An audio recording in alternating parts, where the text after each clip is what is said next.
الحمدللہ حمید لے کر دنیا والوں کی طرف مبعوث۔ الحمدللہ وکفا وسلام علی عبادہ الذین اصطفی، خصوصاً علی سید الرسل وخاتم الانبیاء، اما بعد فاعوذ باللہ من الشیطان الرجیم، بسم اللہ الرحمن الرحیم۔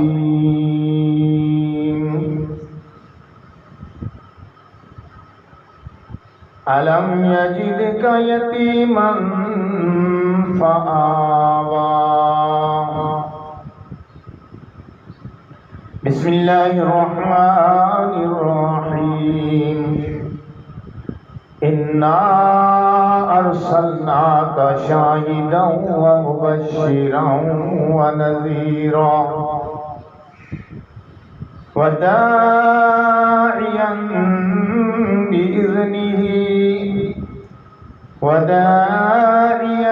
إِلَى اللَّهِ بِإِذْنِهِ وَسِرَاجًا مُنِيرًا۔ بسم اللہ الرحمن الرحیم۔ هو الذي أرسل رسوله بالهدى ودين الحق ليظهره على الدين كله وكفى بالله شهيدا۔ محمد رسول الله۔ آمنت بالله صدق الله العظيم وصدق رسوله النبي الكريم، الصلاة والسلام على سيد الرسل وخاتم النبيين وعلى آله وصحابه أجمعين۔ يا صاحب الجمال ويا سيد البشر، من وجهك المنير لقد نور القمر، لا يمكن الثناء كما كان حقه، بعد خدا بزرگ توئی قصہ مختصر۔ یا رب صلی وسلم دائما ابدا على حبیبک خیر الخلق كلهم، وهو الحبیب الذي ترجى شفاعته لكل حول من الأحوال مقتحم۔ درود پاک۔ اللهم صل على محمد وعلى آل محمد كما صليت على إبراهيم وعلى آل إبراهيم إنك حميد مجيد۔ اللهم بارك على محمد وعلى آل محمد كما باركت على إبراهيم وعلى آل إبراهيم إنك حميد مجيد۔ گرامی قدر سامعین کرام، میرے بزرگوں، بھائیوں، دوستوں، ربیع الاول 1443 ہجری بمطابق 22 اکتوبر 2021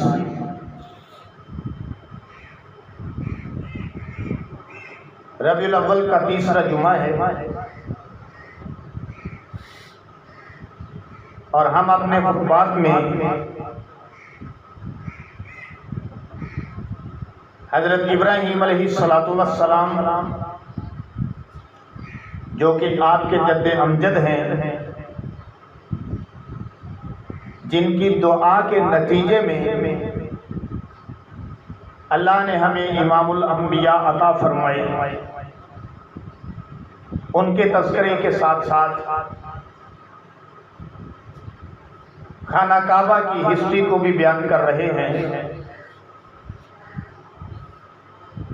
اور حضور علیہ السلام کی تشریف آوری سے قبل اللہ پاک نے اپنے پیغمبر کے لیے جن جن چیزوں کا انتخاب فرمایا ان کی بات کر رہے ہیں، اور جس خطے کا انتخاب فرمایا پھر اس پہ حضرت اسماعیل علیہ السلام کو بسایا، اور آپ کی تشریف آوری سے قبل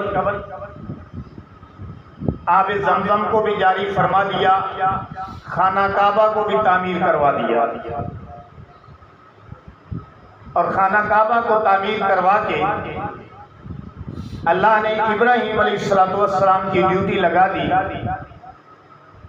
کہ خانہ کعبہ کو، بیت اللہ کو تعمیر بھی کرنا ہے، اور میرے آخری پیغمبر کی تشریف آوری کے لیے دعا بھی کرنا ہے۔ دعا آپ کی ہوگی، قبول میں کروں گا، مانگنا آپ کا کام ہے، عطا میں کروں گا، ہاتھ اٹھانا اے ابراہیم تیرا کام ہے، اور اپنا آخری پیغمبر امام الانبیاء آمنہ کا لال تیری جھولی میں ڈالنا میرا کام ہے۔ چنانچہ جس طرح اللہ کا منصوبہ تھا، اللہ نے اس منصوبے کو اسی طرح پایہ تکمیل تک پہنچایا، اور ابراہیم علیہ السلام کی نسل سے اسماعیل علیہ السلام عطا کیے، اور اسماعیل علیہ السلام کی نسل سے عدنان سے بات چل کر بنو ہاشم تک آئی، اور بنو ہاشم سے جناب عبد المطلب تک آئی، اور جناب عبد المطلب سے جناب عبداللہ کی صلب سے اور حضرت آمنہ کے بطن سے اللہ نے آخری پیغمبر امام الانبیاء محمد الرسول اللہ صلی اللہ علیہ وسلم ہمیں عطا فرما۔ یہ ہماری خوش قسمتی ہے کہ ہم آخری امت ہیں، یہ ہماری خوش قسمتی ہے کہ امام الانبیاء ہمارے پیغمبر ہیں، یہ ہماری خوش قسمتی ہے کہ آمنہ کا در یتیم ہمارا پیغمبر ہے، یہ ہماری خوش قسمتی ہے کہ اللہ کا محبوب ہمارا پیغمبر ہے، یہ ہماری خوشی ہے کہ سید الثقلین ہمارا پیغمبر ہے، یہ ہماری خوش قسمتی ہے کہ امام القبلتین ہمارا پیغمبر ہے، یہ ہماری خوشی ہے کہ نبی الانبیاء ہمارا پیغمبر ہے، دعائے ابراہیم خلیل اللہ ہمارا پیغمبر ہے، یہ ہماری خوشی ہے کہ کائنات کا آخری نجات دہندہ ہمارا پیغمبر ہے، یہ ہماری خوش قسمتی ہے کہ آخری کتاب قرآن مجید کا حامل ہمارا پیغمبر ہے، یہ ہماری خوش قسمتی ہے کہ آخری وحی کا اعزاز حاصل کرنے والا نبی ہمارا پیغمبر ہے،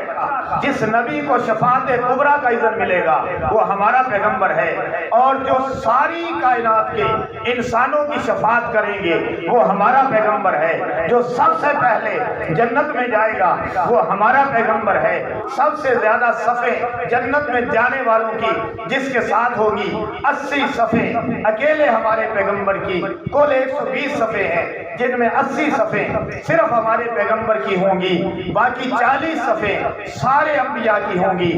80 صفوں کا حامل ہمارا پیغمبر ہے، یہ ہماری خوش قسمتی ہے، اور ہمیں اپنی خوش قسمتی پر ناز کرنا چاہتا ہوں۔ میں عرض یہ کرنا چاہتا ہوں کہ حضرت آدم علیہ السلام جب جنت میں داخل ہوئے، کیا دیکھا کہ جنت کے درختوں پر، جنت کے درختوں کے تنوں پر، جنت کے درختوں کے پتوں پر، اور جنت کے بالا خانوں پر، جنت کے دروازوں کی واڑوں پر، جنت کی نہروں کی لہروں پر، جنت کے موتیوں پر، جنت کے ہیرے جواہرات پر، جنت کے جو ہے محلات کی پیشانیوں پر، حوروں کی پیشانیوں پر، اور فرشتوں کے پروں پر اللہ کے نام کے ساتھ اس کے حبیب کا نام ملا ہوا ہے، یعنی اللہ لکھا ہے، ساتھ محمد لکھا ہے، لا الہ الا اللہ لکھا ہوا ہے، ساتھ محمد الرسول اللہ لکھا ہوا ہے، لا الہ الا اللہ تحریر ہے، ساتھ محمد الرسول اللہ تحریر ہے۔ حضرت آدم علیہ السلام توبہ کرتے رہے، اللہ نے وہ وقت ابھی عطا نہیں کیا، میں اپنے الفاظ میں کہتا ہوں، اللہ نے وہ وقت ابھی عطا نہیں کیا تھا جس گھڑی میں آدم علیہ السلام کی توبہ قبول ہونی تھی، ابھی اللہ نے وہ وقت عطا نہیں کیا تھا۔ اسی دوران میں حضرت آدم علیہ السلام کی نظر اللہ کے عرش کے نیچے پڑی، اللہ کے عرش کے نیچے لکھا ہوا تھا لا الہ الا اللہ محمد رسول اللہ۔ آدم علیہ السلام نے جب دیکھا کہ لا الہ الا اللہ محمد رسول اللہ لکھا ہے، تو انہوں نے سوچا کہ جس ہستی کا نام اللہ نے اپنے نام کے ساتھ لکھا ہے، جس ہستی کا نام اللہ نے اس مقام پر، اہم ترین مقام ہے، اللہ کا عرش ہے، اس پر لکھا ہوا ہے لا الہ الا اللہ محمد رسول اللہ، جس ہستی کا نام اللہ نے اپنے نام کے ساتھ ملایا ہے، تو اس ہستی کے وسیلے سے دعا کرنی چاہیے۔ یہ روایات حدیث کے اندر موجود ہے، قطع نظر اس کی کہ اس حدیث کا درجہ کیا ہے۔ میں یہ کہتا ہوں کہ تمام محدثین اس پر متفق ہے، اور تمام فقہاء اس پر متفق ہیں، اور تمام علماء اس پر متفق ہیں کہ فضائل کے باب کے اندر، اور پھر خصوصاً اس میں کہ جس میں میرے اور آپ کے نبی امام الانبیاء کی فضیلت کا بیان، ضعیف روایات بھی قابل قبول ہے۔ بس اتنا کہہ کے روایت بیان کرتا ہوں، آگے چلتا ہوں کہ آدم علیہ السلام نے جب یہ دیکھا تو سوچا کہ جس ہستی کا نام اللہ نے اپنے نام کے ساتھ ملایا ہے، یہ یقیناً بڑی ہستی ہے، اور اللہ کے ہاں اس کا مقام و مرتبہ بہت بلند ہے، لہذا مجھے اس کے وسیلے سے بات کرنی چاہیے اور دعا کرنی چاہیے۔ پھر اللہ کے ہاں بھی تو دعا کی قبولیت کا ایک وقت تھا، وہ وقت بھی قریب آ رہا تھا، تو آدم علیہ السلام نے جب آخری پیغمبر امام الانبیاء آمنہ کے در یتیم کے نام کے وسیلے کے ساتھ کہ اللہ جس کا نام تو نے اپنے نام کے ساتھ ملایا ہے، اس کی برکت سے، اس کے وسیلے سے تو میری توبہ قبول فرما، تو اللہ نے توبہ قبول فرمائی۔ میں یہ نہیں کہتا کہ آدم علیہ السلام نے دعا نہیں پڑھی، میں یہ نہیں کہتا کہ آدم علیہ السلام نے دعائیہ کلمات نہیں پڑھی، میں یہ نہیں کہتا کہ دعا کے لیے آدم علیہ السلام نے ربنا ظلمنا انفسنا وان لم تغفر لنا وترحمنا لنکونن من الخاسرین نہیں پڑھا۔ پڑھتے رہے اور پڑھتے جو ہے پڑھنے کے دوران ہی، اسی دوران ہی انہوں نے دیکھا کہ آدم علیہ السلام کہ انہوں نے دیکھا کہ اللہ نے اپنے نام کے ساتھ ایک نام ملایا ہے، وہ نام نامی اس میں گرامی محمد ہے، لا الہ الا اللہ محمد رسول اللہ لکھا ہے، تو ان کے وسیلے سے جب آدم علیہ السلام نے دعا کی، اللہ نے اسے شرف قبولیت عطا کیا۔ آدم علیہ السلام نے ایک مرتبہ اپنے بیٹے شیس علیہ السلام سے اس بات کا تذکرہ کیا کہ بیٹا ایک ہستی میری نسل سے، میری صلب سے آئے گی جس کا مقام و مرتبہ بڑا بلند ہے، جس کا مقام و مرتبہ بڑا بلند ہے۔ تو شیس علیہ السلام کہنے لگے جو حضرت آدم کے بیٹے تھے کہ ابا جی آپ تو انسانیت کی ابتدا کرنے والے، آپ سے تو انسانیت کی ابتدا ہوئی ہے، اور آپ جتنے بھی بعد میں آئیں گے سب کے بابا آپ ہیں، سب کے والد گرامی آپ ہیں، لہذا آپ سے بھی بلند مرتبہ ہے کسی کا۔ 3 مرتبہ حضرت شیس علیہ السلام نے اپنے والد آدم علیہ السلام سے پوچھا، تو آدم علیہ السلام نے 3 مرتبہ جواب دیا، بیٹے میری صلب سے ہے، میری نسل سے ہوگا، میری ذریت سے ہوگا، ہاں یہ میں تمہیں بتاتا ہوں کہ بے شک میری صلب اور نسل سے ہے، لیکن مقام و مرتبہ اس کا بلند ہے۔ محمد کی شان اور رفعت بیان کرتے ہوئے آدم علیہ السلام نے ارشاد فرمایا، بیٹے سنو، اگر اللہ نے اس پیغمبر کو پیدا نہ کرنا ہوتا تو اللہ مجھے بھی پیدا نہ کرتا۔ اس لیے میرے رب کے پیغمبر محمد عربی صلی اللہ علیہ وسلم نے ارشاد فرمایا، اول ما خلق اللہ روحی، اللہ نے سب سے پہلے میری روح کو پیدا کیا۔ تو سب سے پہلے حضور علیہ السلام کے نور کو پیدا کیا، اور سب سے پہلے اللہ نے روح محمد کو پیدا کیا، کہو صلی اللہ علیہ وسلم۔ تو آدم علیہ السلام نے اپنے بیٹے سے فرمایا کہ اگر اے میرے بیٹے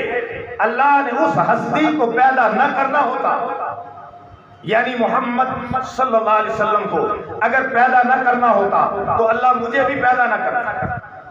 تو میں اس مقام پہ کہتا ہوں کہ اگر حضور نے نہ آنا ہوتا آدم علیہ السلام کو خلافت نہ ملتی، اگر حضور نے نہ آنا ہوتا شیس علیہ السلام کو معرفت نہ ملتی، اگر حضور نے نہ آنا ہوتا تو نوح علیہ السلام کو شجاعت نہ ملتی، اگر حضور نے نہ آنا ہوتا تو ابراہیم علیہ السلام کو قلت نہ ملتی، اگر حضور نے نہ آنا ہوتا تو اسماعیل علیہ السلام کو قربانی نہ ملتی، اگر حضور نے نہ آنا ہوتا تو اسحاق علیہ السلام کو رضا نہ ملتی، اگر حضور نے نہ آنا ہوتا شعیب علیہ السلام کو شرافت نہ ملتی، اگر حضور نے نہ آنا ہوتا تو داؤد علیہ السلام کو خلافت نہ ملتی، اگر حضور نے نہ آنا ہوتا ہارون علیہ السلام کو نرمی نہ ملتی، اگر حضور نے نہ آنا ہوتا لوط علیہ السلام کو حکمت نہ ملتی، اگر حضور نے نہ آنا ہوتا یونس علیہ السلام کو اطاعت نہ ملتی، اگر حضور نے نہ آنا ہوتا دانیال علیہ السلام کو محبت نہ ملتی. یعنی جس پیغمبر کو بھی جو صفات ملی ہے وہ میرے نبی کے پردوں سے ملی ہے. کہو سبحان اللہ. جس نبی کو بھی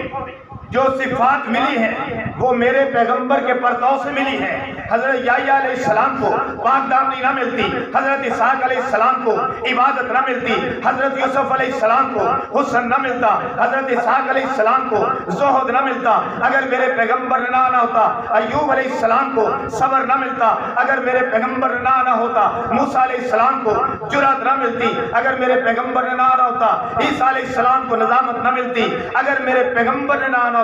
آدم تا عیسیٰ کسی پیغمبر کو نبوت نہ ملتی. میرے پیغمبر نے آنا تھا تو سب نبیوں کو نبوت ملی اور سب نبیوں کو خاص صفات سے مزین کیا گیا. اس مقام پہ یہ بھی کہنا چاہتا ہوں کہ ہر نبی کو جو صفت ملی ہے، آدم علیہ السلام کو خلافت ملی ہے، کسی نبی کو شجاعت ملی ہے، کسی نبی کو خلت ملی ہے، کسی نبی کو صبر ملا ہے، کسی نبی کو جو ہے حسن ملا ہے، کسی نبی کو زہد ملا ہے، کسی نبی کو جرأت ملی ہے، کسی نبی کو تقوی ملا ہے، کسی نبی کو تکلم ملا ہے. جس نبی کو جو کچھ ملا ہے اللہ نے وہ سارا کچھ ساری صفات کو میرے اور آپ کے پیغمبر امام الانبیاء کی ہستی میں جمع کر دیا. سب کچھ میرے اور آپ کے پیغمبر کی ہستی میں جمع کیا. اگر میں یوں کہوں تو بے جانا ہوگا کہ اگر حضور نے نہ آنا ہوتا آسمانوں کو بلندیاں نہ ملتی، اگر حضور نے نہ آنا ہوتا زمینوں کو پستیاں نہ ملتی، اگر حضور نے نہ آنا ہوتا زمینوں کو وسعتیں نہ ملتی، اگر حضور نے نہ آنا ہوتا تو پہاڑوں کو سختی نہ ملتی، اگر حضور نے نہ آنا ہوتا سورج کو تپش نہ ملتی، اگر حضور نے نہ آنا ہوتا چاند کو چاندنی نہ ملتی، اگر حضور نے نہ آنا ہوتا پہاڑوں کو سختی نہ ملتی، اگر حضور نے نہ آنا ہوتا ستاروں کو جگمگاہٹ نہ ملتی، اگر حضور نے نہ آنا ہوتا سمندروں کو جوش نہ ملتا، اگر حضور نے نہ آنا ہوتا دریاؤں کو خروش نہ ملتا، اگر حضور نے نہ آنا ہوتا نہروں کو روانی نہ ملتی، اگر حضور نے نہ آنا ہوتا پھولوں کو خوشبو نہ ملتی، اگر حضور نے نہ آنا ہوتا چڑیوں کو چہچہاٹ نہ ملتی، اگر حضور نے نہ آنا ہوتا درختوں کو لہک نہ ملتی، اگر حضور نے نہ آنا ہوتا رات کو تاریکی نہ ملتی، اگر حضور نے نہ آنا ہوتا دن کو اجالا نہ ملتا، اگر حضور نے نہ آنا ہوتا اس ساری کائنات کو کچھ بھی نہ ملتا. اللہ نے حضور کے صدقے سب کچھ اس کائنات کو بھی عطا کیا. گویا یہ کائنات بنائی اپنے نبی کے لیے، مہکائی اپنے نبی کے لیے، سجائی اپنے نبی کے لیے. اس ساری کائنات کے بساط کو بنا کر سجا کر آخر میں امام الانبیاء محمد رسول اللہ کو مبعوث کیا ہے. فلک خوبصورت سجایا نہ ہوندا، کسے چیز دا بھی اتھے سایہ نہ ہوندا، نہ عرش کرسی نہ چند تارے، شب و روز دے نہ ہندے نظارے، جنوں بشر تے نہ کوئی پرندہ، حیاتی مماتی نہ مویا نہ زندہ، نہ حوراں دے قصے نہ آدم نہ حوا، نہ یعقوب یونس نہ یوسف زلیخا، نہ تختہ تے تاجاں دے سلطان ہندے، نہ محلاں دے والی نہ دربان ہندے، نہ ملدی کسے نو بھی حکمرانی، ہوائے نہ ہندی نہ ہندا پانی، کسے چیز دا بھی ایتھے سایہ نہ ہوندا جے رب نے محمد بنایا نہ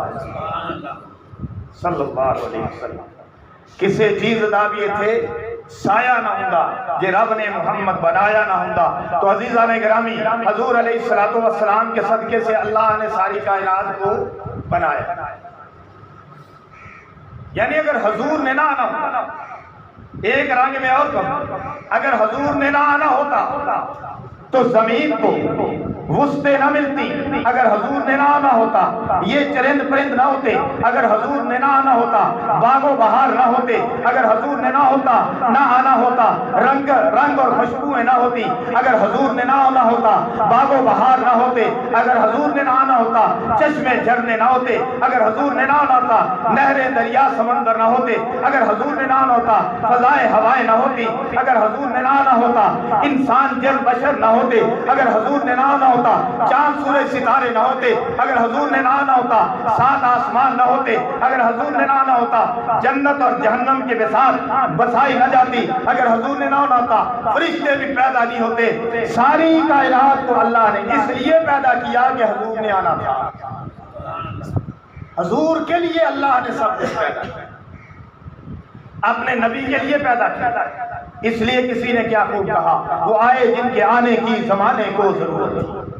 وہ آئے جن کے آنے کی زمانے کو ضرورت تھی، وہ آئے جن کے لیے بے چین فطرت تھی، وہ آئے نغمہ داؤد میں جن کا ترانہ تھا، وہ آئے گریہ یعقوب میں جن کا فسانہ تھا، وہ آئے مضطرب تھی جن کے لیے وادی بطحا، وہ آئے جن کے قدموں کو کعبہ ترستا۔